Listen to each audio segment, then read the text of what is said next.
नमस्कार दोस्तों, राज ज्ञान केंद्र में आपका स्वागत है। बिहार करंट अफेयर्स की सीरीज राष्ट्रीय और अंतर्राष्ट्रीय घटनाओं सहित है।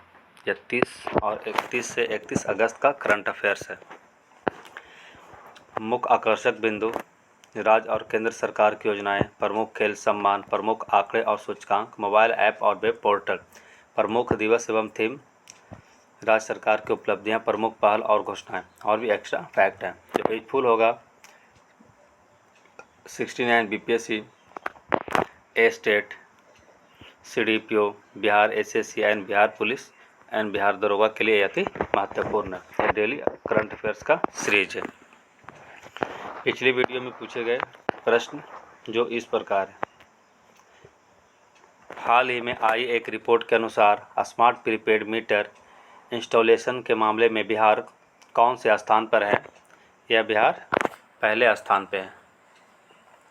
69 में नेशनल फिल्म पुरस्कार के तहत पहली बार तेलुगु सिनेमा के किस एक्टर को बेस्ट एक्टर का खिताब दिया गया? उनका नाम क्या है? अल्लू अर्जुन को दिया गया। किस तिथि को हाल ही में विश्व जल सप्ताह आयोजित किया गया? 20 से 24 अगस्त के बीच में ये आयोजित किया गया। और इस सीरीज का पहला क्वेश्चन, 5 सितंबर 2023 को राष्ट्रीय शिक्षक पुरस्कार 2023 से बिहार के कितने शिक्षकों को सम्मानित किया गया? यह 3 शिक्षकों को सम्मानित किया गया। उनका नाम है, केंद्र सरकार ने राष्ट्रीय शिक्षा पुरस्कार 2023 के तहत देश के 50 सर्वश्रेष्ठ शिक्षकों की घोषणा कर दी है। बिहार से 6 शिक्षकों की सूची केंद्र सरकार को इस पुरस्कार के लिए भेजी गई थी, जिसके तहत बिहार के 3 शिक्षक का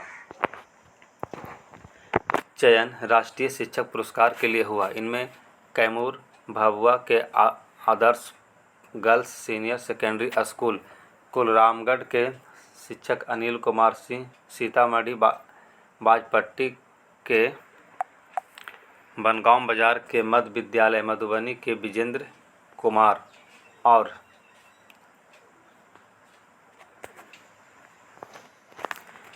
किशनगंज के उच्च विद्यालय सिंधिया के शिक्षिका कुमारी गुड्डी का चयन किया गया। अन्य राज्यों में आंध्र प्रदेश से 3, उत्तर प्रदेश से 2, झारखंड से 2, पश्चिम बंगाल से 1 तथा दिल्ली से 1 शिक्षकों का चयन किया गया।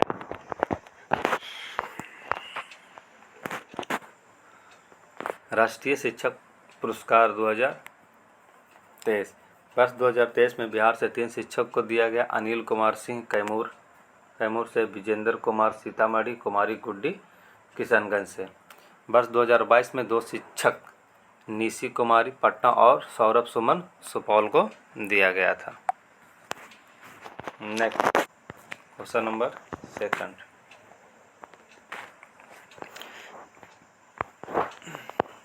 बिहार के किस जिले की पर्वतारोही लक्ष्मी झा तुर्की की सबसे ऊंची चोटी माउंट अरावत पर फतह हासिल करने वाली पहली भारतीय महिला बनी?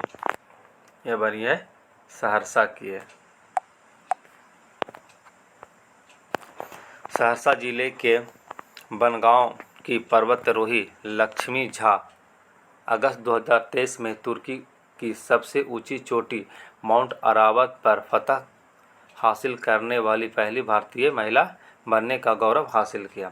22 अगस्त को खराब मौसम के बावजूद उन्होंने 16,854 फीट ऊंची अरावत चोटी पर तिरंगा लहराकर भारतीयों को गौरवान्वित होने का अवसर प्रदान किया। 8 मार्च 2023 को अंतर्राष्ट्रीय महिला दिवस के अवसर पर लक्ष्मी झा ने मात्र 36 घंटे में 19,341 फीट ऊंची तय कर अफ्रीकी महाद्वीप पर सबसे ऊंचा पर्वत किलिमंजारो पर पहुंचने का रिकॉर्ड कायम किया था। क्वेश्चन नंबर 3, निम्नलिखित में से किन्हें हाल ही में 14वें social entrepreneur of the year award से सम्मानित किया गया? यह किया गया था सुचिन बजाज को किया गया था। सुचीन बजाज हाल ही में प्रतिष्ठित 14वें national entrepreneur of the year award 2023 से सम्मानित किया गया। उन्हें यह पुरस्कार भारत सरकार के G20 शेरपा अमिताभ कांत द्वारा एक समारोह में प्रदान किया गया। सुचीन बजाज उजाला सिग्नल्स हेल्थ केयर के डायरेक्टर हैं। शिक्षा उपयोगी पुरस्कार एवं प्रमुख हस्ती है, जो कुछ पुरस्कार इस तरीके से दिया गया। प्रथम लता दीनानाथ मंगेशकर पुरस्कार 2022 नरेंद्र मोदी को दिया गया। टेम्पलन पुरस्कार 2023 एडन अदन इस्माइल सोमाली को दिया गया। पेन पिंटर पुरस्कार 2023 माइकल रोसेन इंग्लैंड को दिया गया। अंतर्राष्ट्रीय बुकर पुरस्कार 2023 जॉर्जी गोस्पोडिनोवा को दिया गया, बुल्गारिया टाइम शेल्टर के लिए। जर्मन बुक ट्रेड 2023 का शांति पुरस्कार सलमान रुश्दी को दिया गया। Governor of the year award 2023 Shaktikanta Das को दिया गया। 15वीं एनी अवार्ड 2023 थलपिल्लल प्रदीप को दिया गया। Next question number 4। हाल ही में हुई एक समझौता के अनुसार रूस का मिनन विश्वविद्यालय भारत के किस विद्यालय में रशियन भाषा केंद्र स्थापित करेगा? यह करेगा चौधरी चरण सिंह विश्वविद्यालय में, CCSU में। इसकी खासियत है, हाल ही में मेरठ उत्तर प्रदेश की चौधरी चरण सिंह विश्वविद्यालय और रूस की मिनन यूनिवर्सिटी के बीच एक MOU पर हस्ताक्षर किया गया है। इस समझौते के तहत मिनन यूनिवर्सिटी द्वारा विश्वविद्यालय परिसर में एक केंद्र खोला जाएगा ताकि छात्र छात्राएं रशियन भाषा का शिक्षण दिया जा सके। हाल ही में IIT मद्रास ने भारत से बाहर तंजानिया के जंजाबिर में अपना एक परिसर स्थापित करने की घोषणा की है। ऐसा करने वाला यह पहला भारतीय संस्थान है।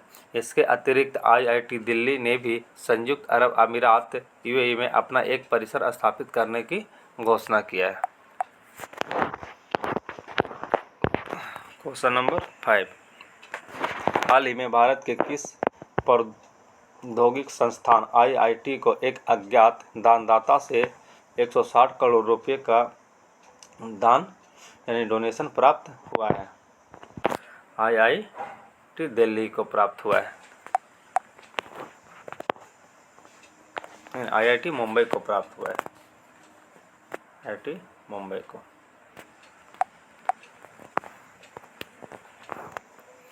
हाल ही में IIT मुंबई को एक अज्ञात दाता से 160 करोड़ रुपए का डोनेशन प्राप्त हुआ है, जिससे ये खबरों में है। 23 जून 23 में एक्यूस वर्ल्ड यूनिवर्सिटी रैंकिंग 2023-24 में IIT मुंबई 149वें स्थान पर रहा। पिछले 8 सालों के इतिहास में यह पहली बार है कि जब किसी भारतीय संस्थान ने टॉप 150 में जगह बनाई है।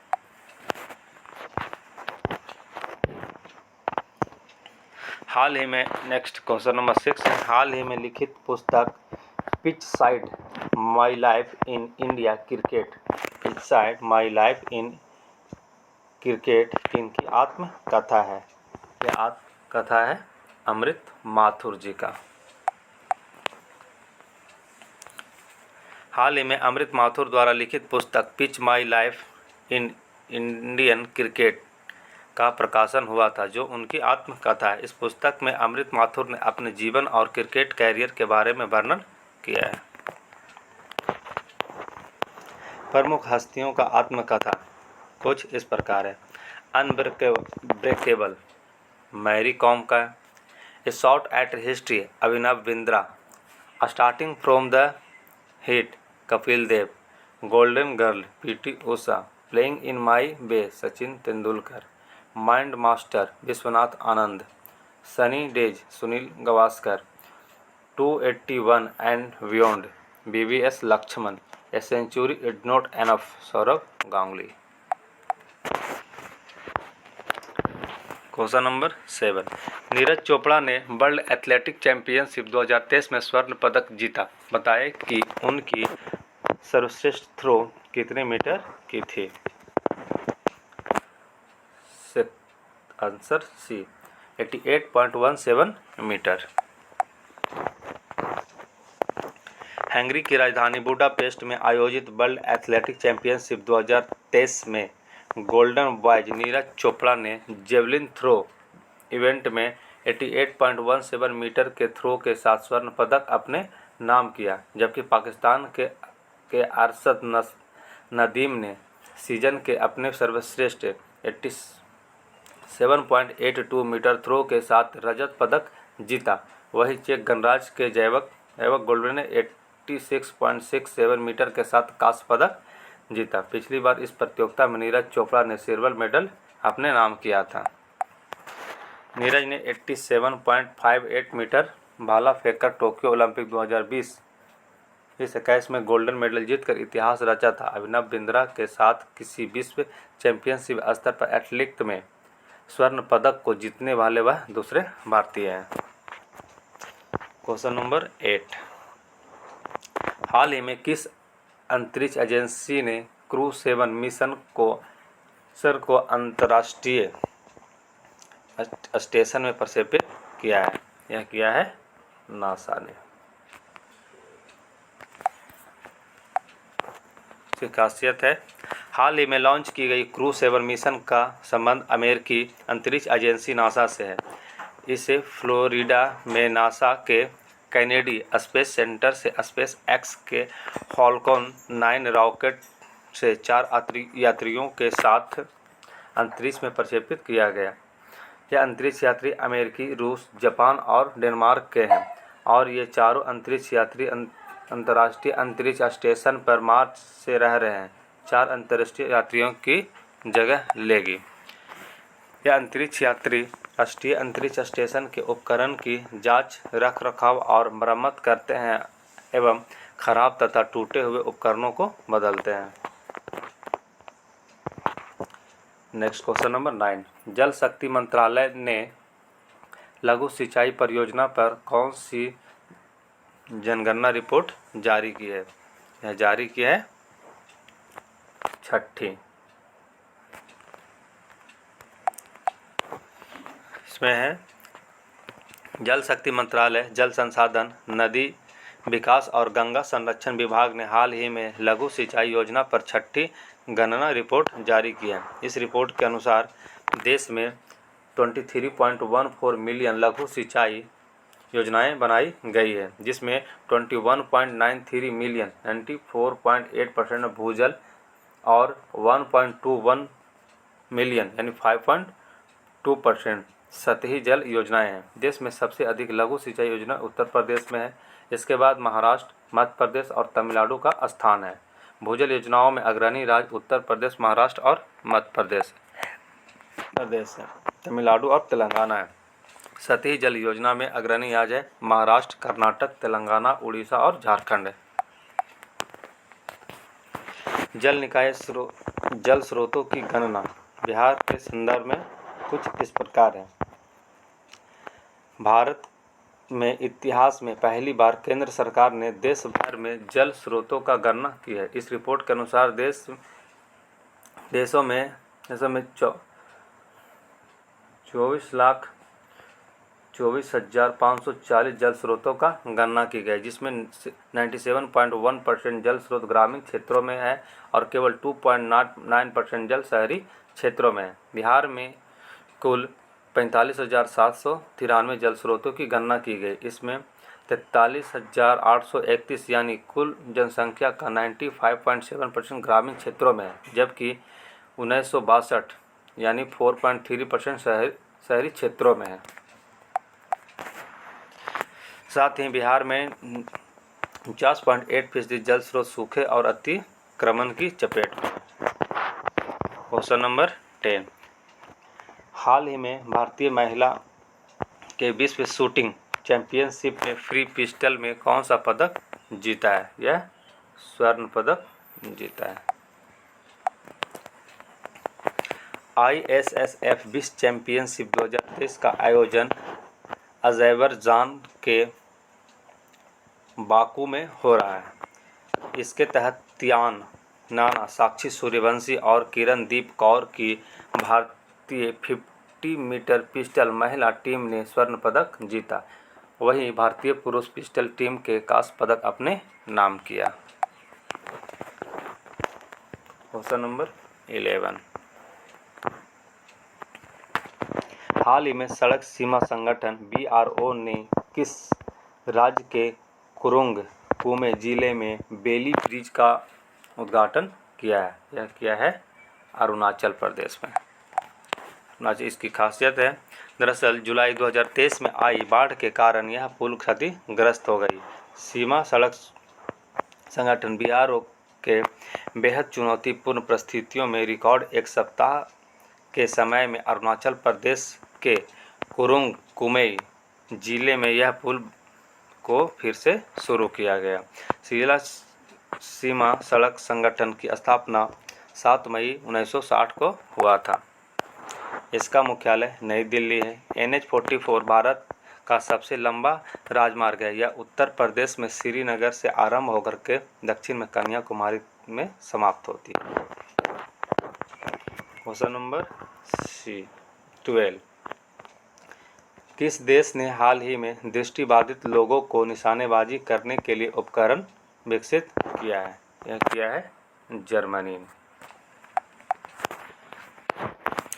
आज का प्रश्न है, हाल ही में जारी पोषण जागरूकता सूचकांक 2023 में बिहार की स्थान पर है। हाल ही में शतरंज विश्व कप 2023 का खिताब किसने जीता? तीसरा, हाल ही में भारतीय IT कंपनी इन्फोसिस ने किसे अपना ग्लोबल ब्रांड एम्बेसडर नियुक्त किया है? Thank you for watching video. हर प्रश्न के लास्ट में तीन क्वेश्चन आपसे पूछा जाता है, जिसे कमेंट में आपको आंसर देना है। वीडियो पसंद आए तो लाइक, शेयर एंड सब्सक्राइब जो चाहे कर सकते हैं।